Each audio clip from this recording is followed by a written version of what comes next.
Dal 24 settembre fino al 20 dicembre 2021, 14 comunità sarde partecipano al progetto itinerante Visioni Made in Sardegna. Il cinema incontra le piccole comunità, finanziato dalla Regione Autonoma della Sardegna con la legge regionale numero 15 del 20 settembre 2006, Norme per lo sviluppo del cinema in Sardegna, annualità 2020.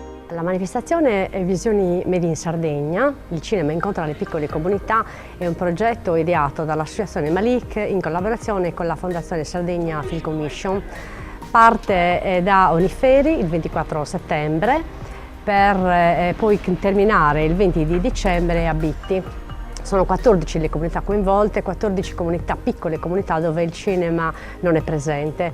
L'obiettivo del progetto è proprio quello, portare il cinema nelle piccole comunità dove il cinema non c'è e coinvolgere sia i più piccoli che gli adulti. Infatti la manifestazione, oltre a coinvolgere 14 comuni, in ogni comune prevede due tappe, due momenti. Il momento dei ragazzi, e qui abbiamo la produzione ILOS 2020, gli eroi della sostenibilità, rivolto ai ragazzi attraverso biblioteche o anche centri culturali, e poi il pomeriggio invece rivolto agli adulti. Abbiamo tutta una serie di proposte, a partire con Andrea Mura, Transumanze ad Oniferi, per poi terminare a Bitti il 20 di dicembre. Oniferi, Sant'Andrea Frius, Belvì, Seulo, Nuoro, Nuragus, Genoni, Ortueri, Escolca, Ollolai, Teti, Serri, Dualchi e Bitti potranno avere il cinema per tutti e per tutte le età a casa. L'obiettivo è quello di divulgare in particolar modo tra le nuove generazioni e nelle aree in cui non è presente stabilmente una struttura cinematografica il cinema made in Sardegna e le sue tematiche. I temi sono la Sardegna, la storia della Sardegna attuale, la storia della Sardegna e le vicende recenti della Sardegna. Per esempio il film di oggi, Transumanze, narra dell'emigrazione, un tema dell'emigrazione dei pastori sardi in Toscana, un tema mai sottolineato abbastanza, dal punto di vista cinematografico mai sperimentato. È la prima opera in assoluto che narra questa vicenda dei pastori che emigrarono in Toscana con le loro greggi. Altri temi sono quelli della longevità, per esempio. Il film I Cent'annos del regista argentino Víctor Cruz narra la vita, la quotidianità e la spettacolarità della vita di questi centenari dell'Ogliastra, dopo aver filmato anche la vita di centenari delle altre 4 blue zone del mondo, Okinawa, le Ande peruviane e un'altra zona degli Stati Uniti. Altri temi sono, per esempio, un tema interessante è quello dei ricciai, per esempio. Lì è il lavoro dopo il carcere, cioè si racconta di questi ex detenuti del carcere di Buoncamino che si mettono in cooperativa e vanno a pescare e vendere ricci. Un'altra è la vicenda sempre del tema carcerario, è il miracolo dei rei, che è un documentario ma c'è anche finzione, nel senso che ci sono attori che interpretano per esempio il ruolo del direttore della colonia penale di Castiadas, perché questo è il tema. Il miracolo dei rei, cioè dei reclusi, è stato quello di bonificare un'intera zona paludosa, malsana, eccetera. E questo film, che si chiama appunto di Alessandra Usai, narra questa vicenda. Quindi sono temi tutti legati alla Sardegna. Poi in questo mondo è il tema top, perché a cui teniamo di più, perché c'è anche un discorso di genere.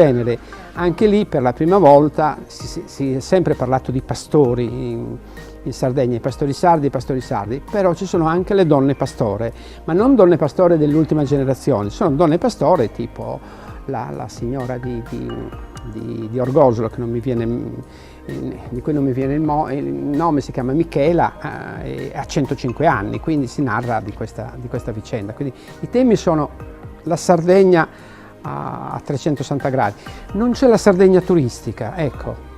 C'è la Sardegna, per esempio, di fango rosso delle miniere, anzi dei disastri dell'abbandono delle miniere, quindi il percolato, le sostanze nocive che sono nell'area, che attendono che sono nell'area e sulla terra soprattutto, che attendono di opere di bonifica. La bellezza e la meraviglia di questi posti, adesso noi siamo in questa piazza di Oniferi, no? All'improvviso, in quest'angolo bellissimo, compare l'arte cinematografica, no? Che narra della Sardegna, quindi ho visto, ci sono curiosi, c'è un signore che ha 93 anni, dice ma di che cosa parla il film di oggi, eccetera. Insomma, suscitare già questa passione, questo interesse per noi è già un successo.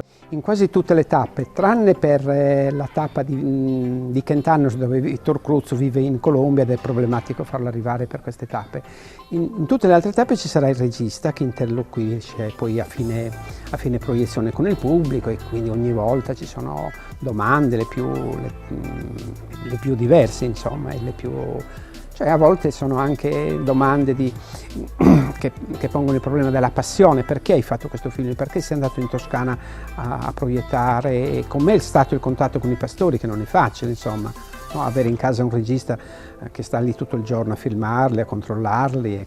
Il cinema per tutti e per tutte le età prevede in ogni tappa una prima parte dedicata ai più piccoli con la proiezione di una selezione di opere Heroes 2020 a cura della Fondazione Sardegna Film Commission, partner del progetto, opere che diventeranno il mezzo per diffondere numerosi temi legati al concetto della sostenibilità, tra i quali efficientamento energetico, mobilità sostenibile, bioarchitettura e nuove ruralità.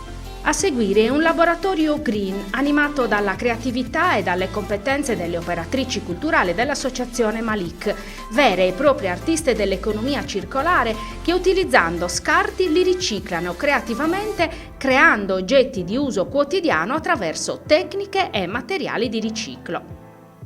La tappa di Genoni, un comune di circa 790 abitanti nella provincia del Sud Sardegna, nel pomeriggio ha visto protagonisti i ragazzi, accompagnati dai docenti che hanno assistito con grande interesse ai corti realizzati nell'ambito di Heroes 2020 su tematiche ecosostenibili e hanno dato vita a un dibattito molto animato e partecipato, mostrando grande interesse per gli argomenti trattati nelle opere selezionate.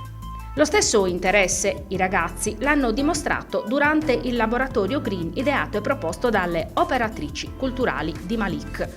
Con l'obiettivo di riproporre e rielaborare le tematiche viste durante la proiezione dei corti, i ragazzi hanno realizzato una spilla personalizzata.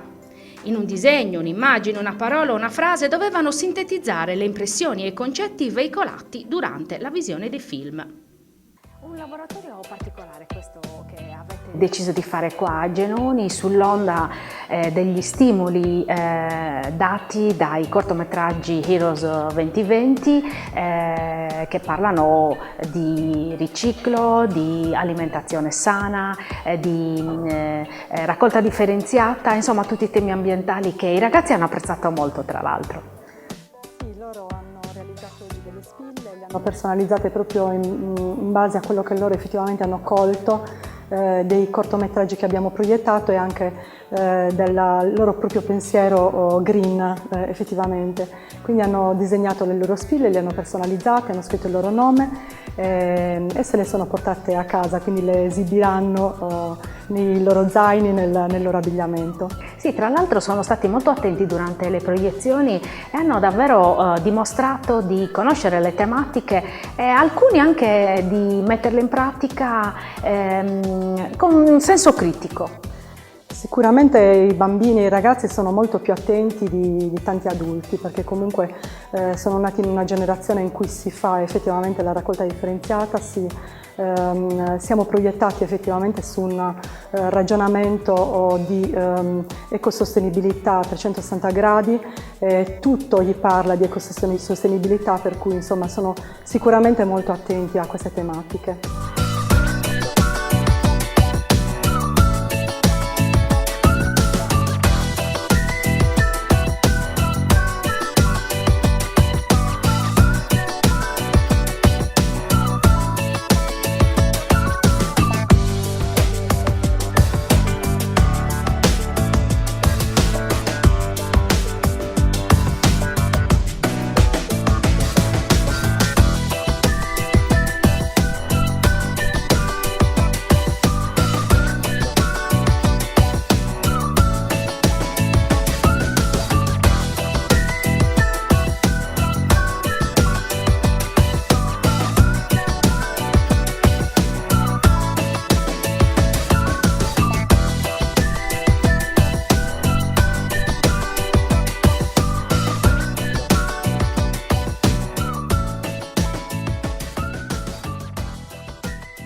Il cinema che incontra le piccole comunità. Sindaco, avete ospitato questa rassegna di cinema che ha organizzato Malik qui a Genoni. Perché e con quale obiettivo? Allora, è già il secondo incontro che noi facciamo con Malik, perché già sono passati per Genoni e c'è stato subito una condivisione, un'intesa rispetto all'iniziativa. Io credo che il cinema, proprio per le piccole comunità, possa essere una grande opportunità anche di sviluppo per i territori e per far conoscere i territori e per coinvolgere soprattutto le nuove generazioni in questo tipo di contesto culturale molto importante. Sì, tra l'altro i ragazzi che hanno partecipato alle proiezioni di Heroes 2020 sono stati molto attenti, hanno partecipato attivamente e hanno davvero dato prova di conoscere anche le tematiche sviluppate, quindi la raccolta differenziata, comunque rispettare l'ambiente, cercare di mangiare cibi sani, sempre, ecco, come diceva lei, per formare le nuove generazioni, che è molto importante, soprattutto nei piccoli paesi e in questi territori. Un interesse e un bisogno di sviluppare questo tipo di iniziative proprio per i giovani e fa piacere che comunque certe tematiche siano già in parte note e comunque tutto è perfettibile e migliorabile e molto lo si demanda anche un po' a loro, chiaramente. Particolare tramite il cinema, quello di veicolare certi messaggi, e quindi siete stati anche qui, insomma, molto bravi ad accogliere questo invito, ma anche questo, diciamo così, stimolo, no, per la riflessione. Assolutamente, adesso poi dopo un anno e mezzo buono di stop di iniziative e attività varie si riprende e si cerca anche di accelerare per recuperare il tempo perduto, quindi questo io lo considero un po' un inizio nello sviluppo di questo tipo di iniziative culturali. Ecco, speriamo che possano esserci le condizioni per proseguire e migliorare ancora. Cinema come veicolo di cultura e conoscenza, occasione di scambio e di approfondimento per giovani e adulti. Questo dunque l'intento di Visioni Made in Sardegna. Il cinema incontra le piccole comunità che apprezzano l'iniziativa e partecipano con calore e interesse. Intento che anche a Genoni è stato centrato. La proiezione della sera del documentario Fango Rosso di Alberto Diana, presente in sala, ha dato modo agli spettatori di essere protagonisti e di avere le risposte alle curiosità e agli interrogativi suscitati dalla pellicola. Fango Rosso, infatti, è un viaggio intimo nella decadenza della colonizzazione industriale. Un paesaggio di rara bellezza, quello mostrato in Fango Rosso, che si contrappone alle macerie provocate da una industrializzazione feroce e vorace, che ha sfruttato il territorio lasciando nel Sulcis una pesante eredità. Il Fango Rosso fa riferimento a quelli che sono i residui tossici dell'estrazione mineraria, che sono appunto ancora oggi nelle colline vicino alla città da cui provengo, Iglesias. Il Fango Rosso è anche il residuo della lavorazione dell'alluminio che si accumula nei vasconi vicino al mare a Portovesme, quindi sostanzialmente è un leitmotiv, un simbolo di un'epoca di sfruttamento della colonizzazione industriale, sostanzialmente, che dopo diversi decenni ha lasciato sostanzialmente un territorio devastato, non soltanto dal punto di vista ambientale ma anche dal punto di vista sociale ed economico. Io volevo costruire un viaggio nello spazio attraverso dei luoghi, un viaggio nel tempo perché si ripercorre la storia dello sfruttamento industriale del Sulcis Iglesiente, partendo dall'epoca mineraria fino agli ultimi episodi, ma anche un viaggio nello sguardo, uno sguardo che evolve, che cambia, no? Perché non guardiamo mai il luogo con la stessa impressione e con la stessa, con la stessa prospettiva. Quindi anche attraverso loro che c'è un'evoluzione. Loro sono sostanzialmente i protagonisti, sono degli amici con cui ho trascorso, insomma, tanto tempo insieme dall'adolescenza e con cui ci siamo ritrovati poi da adulti lì, e ho proposto loro di fare insieme questo viaggio, perché appunto consideravo che loro sapessero come dare in qualche modo un'immagine diversa, no? Attraverso le loro parole, attraverso il loro saper stare anche in questi luoghi. La gestazione di questo film sarebbe stata impossibile se non fosse andato fuori, perché il fatto di allontanarsi comunque dal proprio luogo di nascita è quello che ti permette di vedere le cose in prospettiva. Se le vedi troppo da vicino magari non riesci a prendere forse la consapevolezza giusta rispetto alla dimensione reale, no? E anche permette di dare a una storia piccola, come può essere la storia di una regione, di una provincia, una dimensione universale. Questo è stato quello che ho provato a costruire, no? Non è tanto un film che racconta soltanto il Sulcis Iglesiente, ma è un film che si interroga anche sul futuro del nostro ambiente, ma anche di una generazione, che è la generazione nostra, che sostanzialmente è quella che non ha mai visto questi luoghi come luoghi di crescita, di ricchezza e di emancipazione, ma sempre come una pesante eredità di un passato che continua a schiacciare le prospettive e a impedire di vedere qualcos'altro, qualcosa di diverso. I feedback in sala sono stati positivi, c'erano tante persone, insomma, purtroppo poi il film non ha avuto, come dire, una vita facile come tutti gli altri film che sono usciti durante la pandemia o poco prima della pandemia, ma stiamo fortunatamente ritornando piano piano a incontrare il pubblico sala per sala, città per città, non soltanto in Sardegna ma anche altrove. Questa è la missione, insomma, che stiamo portando avanti ancora adesso, perché la cosa importante è parlare con le persone, vedere che cosa ci dicono e qual è la loro impressione, perché questo è un film che dà molto spazio anche allo spettatore di immaginarsi, di farsi la propria idea.